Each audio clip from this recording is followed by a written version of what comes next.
Well, we're going to end tonight with a photograph of a seahorse carrying a cotton bud. Now, the cotton bud is twice its size, and therein lies the potency of the image, which saw Justin Hofman nominated for International Wildlife Photographer of the Year.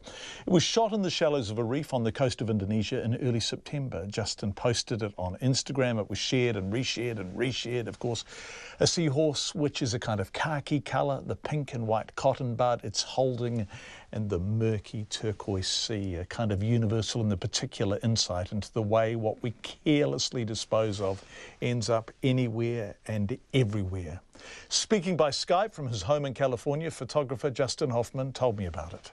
We were on expedition in Indonesia, and this was the last day of the expedition. Most people are actually out doing the buffalo races, watching that sort of thing, and a few of us went out snorkeling.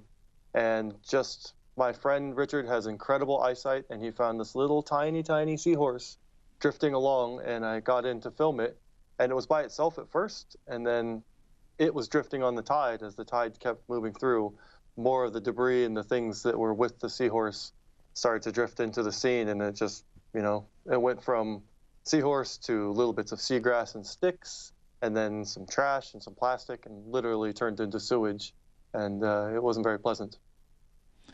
And then the little guy gets the cotton bud. Yeah, it was, you can imagine, as a photographer and a marine biologist, to see this composition come together in front of you. It's the most exciting thing I've ever photographed in my life, but it was also one of the most frustrating and anger-inducing things I've ever seen as well. Yes, that's the paradox, and perhaps that's why it's such a brilliant photo. At some level, it's arresting and rather gorgeous, and simultaneously, it's appalling and bleak, because the seahorse is dwarfed by the cotton bud, and it suddenly makes you understand the impact of all that rubbish, right? Yeah, and I think one of the reasons why it resonates with people so much is because it's a known object. Everybody knows what a cotton bud is. And we know how big they are. We have them in our houses right now.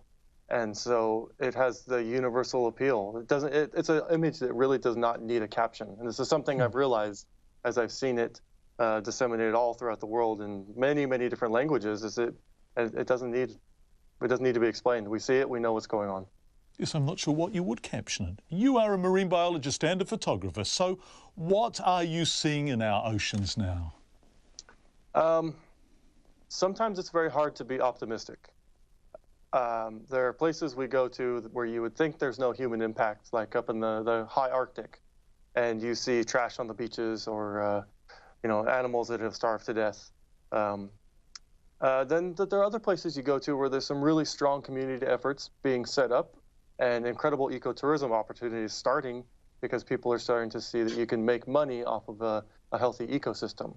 So I have to cling to the really amazing, successful things that I see, because if I didn't, then there's no reason for me to do my job. And your photo works, doesn't it? At that level, it's salutary, and at that level, it reminds us of our personal responsibility. Yeah, our impact. And, what we do in one country can affect what happens in another, and this is what happens with plastics. Just because it's put into the ocean on one coast doesn't mean that it's going to stay there. It's going to spread throughout the world and throughout the basins. This is how ocean currents work. So we can all affect what happens in the ocean.